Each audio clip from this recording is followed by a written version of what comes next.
Leonardo DiCaprio's testimony before the federal court in the trial against Sean Diddy Combs marked a turning point in a case that already had international resonance. In a packed, intense courtroom, where the expectations of those present were set on a difficult outcome, the appearance of a figure as prominent as DiCaprio shook the atmosphere deeply.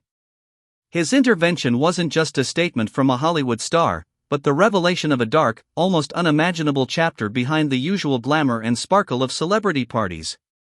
If you want to discover all the details behind this shocking testimony and understand how it's changing Hollywood's hidden history, subscribe and activate the notification bell so you don't miss any analysis. Stay with us until the end. What comes next is explosive. Let's dive in. DiCaprio did not take the stand with the confidence of an actor playing a role. His face showed clear signs of distress, and his voice, though steady, reflected the gravity of what he was about to share.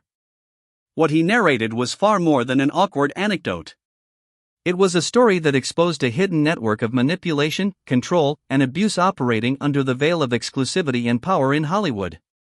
The trial against Sean Diddy Combs took an unexpected turn when DiCaprio revealed details of a party hosted by Diddy that wasn't a typical social gathering with champagne and smiles for the cameras, but something far more sinister.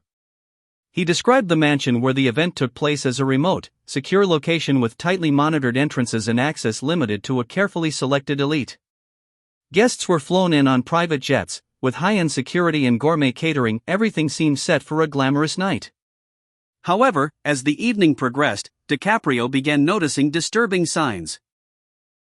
Restricted rooms, people who seemed far too young to be there, a palpable tension in the air, and a series of behaviors that didn't match the expected festive atmosphere. The most critical moment came when, by chance or perhaps by oversight, DiCaprio saw a slightly open door leading to a back room. What he saw inside shattered his perception of the party. Surveillance cameras, people lined up, and Diddy himself giving orders, exuding a presence that seemed to control more than just the ambience.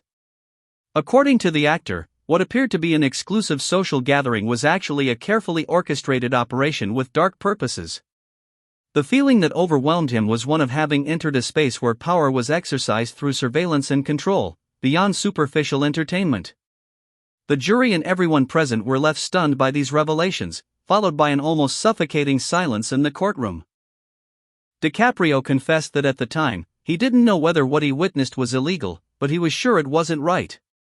He mentioned a young woman who didn't seem older than 20, sitting on a couch surrounded by much older men, with a look in her eyes he would never forget, a mix of fear and hopelessness that broke his voice.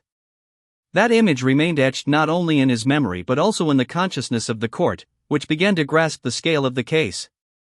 The actor also described how the security at the party acted aggressively to keep guests within strict boundaries. No one could wander freely or ask uncomfortable questions.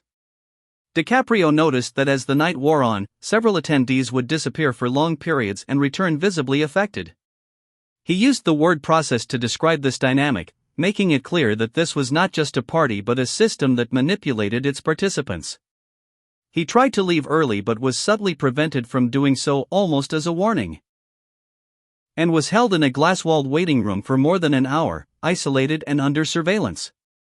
This testimony exposed a series of mechanisms of power and control operating behind the velvet curtain.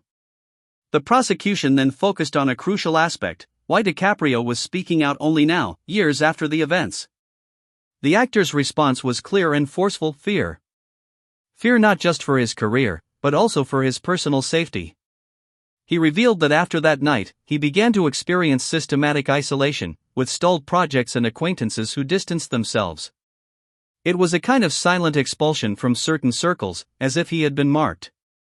From that moment on, DiCaprio said he had recurring nightmares about the mansion, trying to rationalize the experience.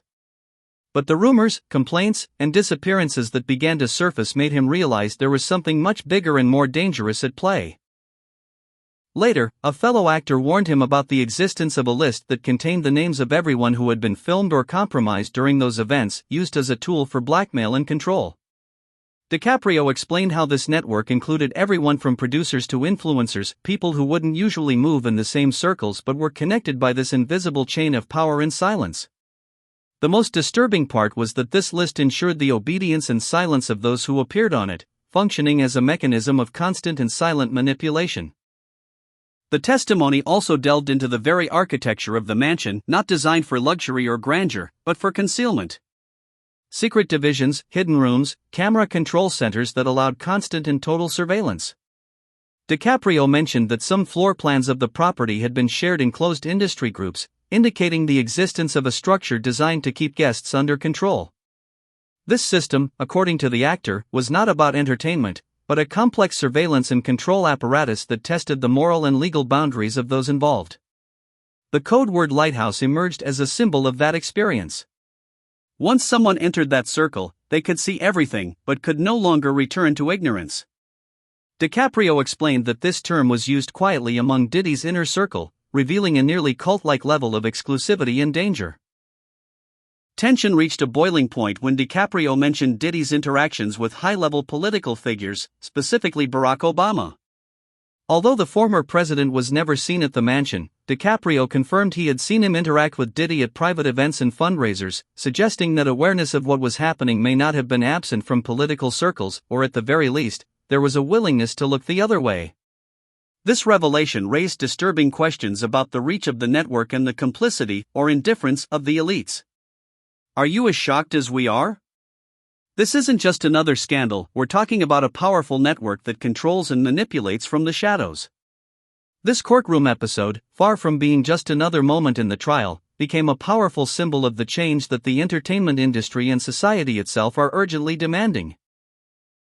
The impact of a star of DiCaprio's caliber stepping forward helped break barriers, shed light on facts many feared to mention, and opened a necessary debate about the power dynamics and abuse that can lie hidden beneath the dazzling facade of fame and success. As DiCaprio left the courtroom, escorted and fully aware of the weight and responsibility of his words, the court and the world understood that nothing would ever be the same again. Justice was underway, and Hollywood's glitter was finally revealing its deepest shadows, those that had remained hidden for years, but were now beginning to come to light. Thank you for staying with us until the end. If you liked this video and want more content like this, subscribe and activate the bell. Give it a like so we can keep bringing you impactful stories. Don't forget to share and tell us what you thought. Thank you for joining us. See you in the next video.